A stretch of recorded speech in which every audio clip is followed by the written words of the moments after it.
Hello students, and welcome to another edition of our Neurons on Fire series. In this episode, we're going to focus on the study skill of writing. Now, of course, there are different types of writing, and we write for different reasons, different purposes. So some of the reasons that we write, of course, sometimes we're writing to inform, and we usually call these exposition or expository essays. We also sometimes write to persuade, persuasive essays, and we can also write to kind of entertain, and that can be a narration essay or a descriptive essay. So what are some of the benefits of writing? And we, of course, benefit in many different ways. And one of the ways in which we benefit is in terms of our academics while we're in school, because we have to do a lot of writing in college classes, whether you're doing an essay or a journal entry or a more intensive research paper. Writing also is things like lab reports in your science classes and so on. So we spend a lot of time explaining our knowledge and understanding of subjects in college through the written word. And of course, if our college classes are requiring that we write, it's going to impact our grades and our courses, which impacts our GPA.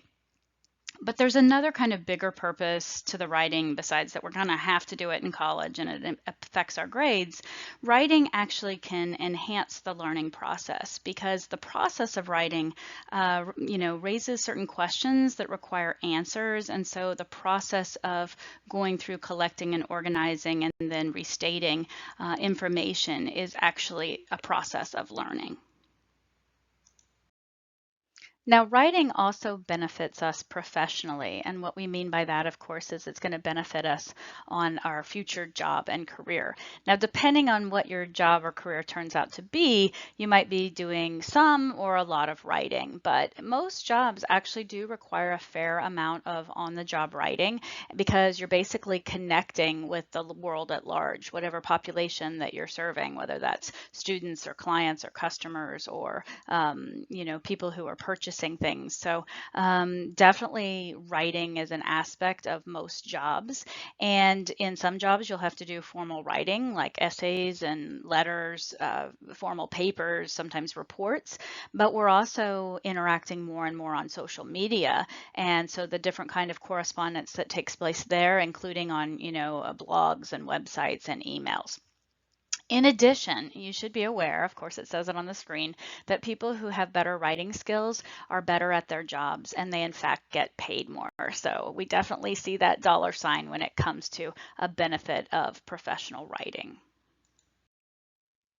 And the third benefit of writing is not just about school or work. The third benefit deals with just us personally, because we want to connect with other people, whether that's our friends or our family or our community or different kinds of social groups and hobby groups that we're a part of. So we're constantly writing in these venues, right, to continually to inform, sometimes to entertain and to persuade. So it's definitely just going to impact our own personal life. Like everything else we've talked about in this course all semester, we've talked about the idea that learning is a process. Well, the same thing is true for writing. Writing is also a process, and there are actually 4 different kind of components to the writing process. And those components are pre-writing, writing, revising, and editing. And we're going to look at each of those 4 in the next few slides. The first step of the writing process is called pre-writing, and this is basically any of the kind of preparation you do before you actually start writing. So it's the thinking and the planning that's involved before you actually start that first draft. And so you're starting to think about, well, what's my topic? What's the purpose of my writing? What am I trying to do? The reason for the writing? Who will be my audience? And then you start actually, collecting some of the ideas and the facts and the details, right? And you start kind of organizing them, all of this material, these raw materials, kind of into some kind of possible structure that you might use. So that is the pre-writing process. It's also called invention. The second step of the writing process is the actual writing or the drafting of whatever it is that you're writing.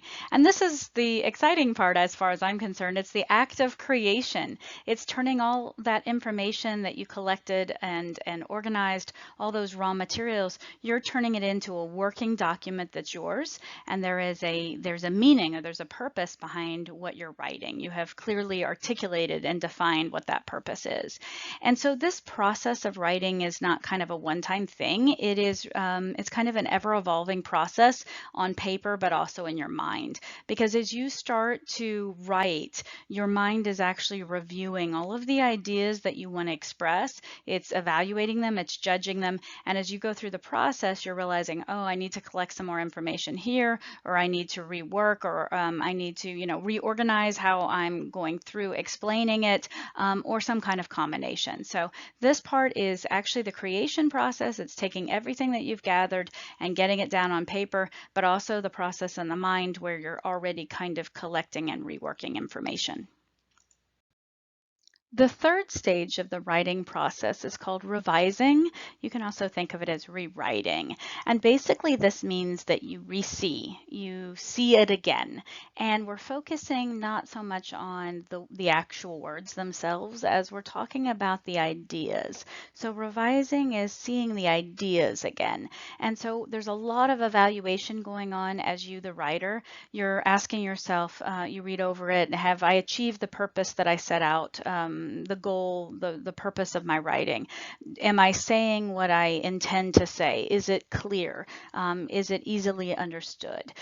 In a lot of cases, that first draft, second draft, third draft, a lot of times it isn't clear, it's a bit muddy. And if that's the case, then we need to identify what it is that's missing or that you don't understand in your own comprehension.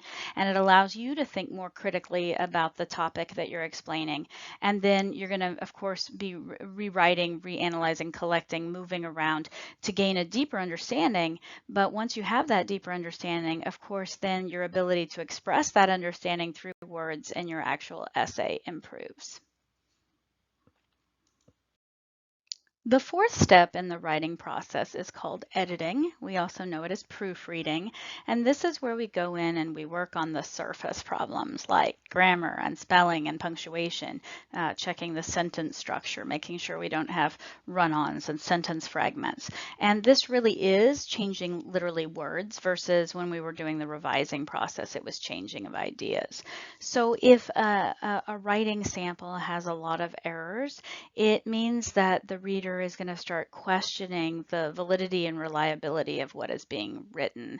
And so if the author is willing to be this careless in the writing portion, the surface area, then are they going to be this careless in their thought processes? So that's a component that you have to definitely consider, but also the bigger message is that if you don't edit it properly, then people might not understand what you're trying to say. So ultimately, you want to make sure that your purpose, your goal of the writing is met. And when you have poor grammar, spelling, punctuation, and sentence structure, that's always undermining your purpose. So this editing process is your final evaluation, and you're asking yourself, did my writing achieve its purpose? Just like all the other study skills that we discussed this semester, there are 3 different time periods by which you can work on the writing process and become a better writer. Those time periods, of course, are before the actual writing takes place, while you're writing, and after you've written. So I would like you to review some of the strategies in your textbook, read through the list, and identify a couple that you can add to your repertoire to become a better writer.